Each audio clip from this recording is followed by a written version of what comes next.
Una. Yo, sa mga kalabog. So mga kalabog, dito na, nalagyan natin ng mga handle. So lilihain pa natin to dito sa gilid. Oh. Dito sa gilid yung inanuhan ng epoxy. May mga ano pa kasi yan, may mga medyo ano, matalas-talas. Kaya ililihan natin. So ito 40 cm, ito 40 cm. So ito yung ano, yung dolly din eh.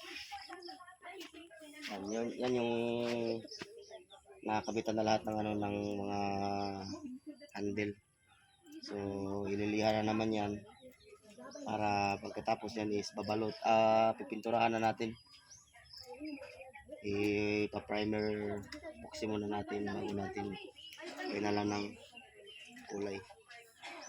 So ayan, antay-antay lang mga busing sa inyong mga order. So ayan, salamat sa inyong marami. So direct PM kay Kalabog TV para pag-usapan natin ang inyong mga sizing. So mayroon pa doon 3 piraso.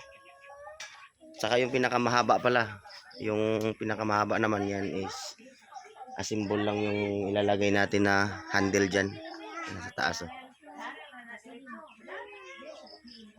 So ayan mga kalabog, yan dito lang muna mga kalabog.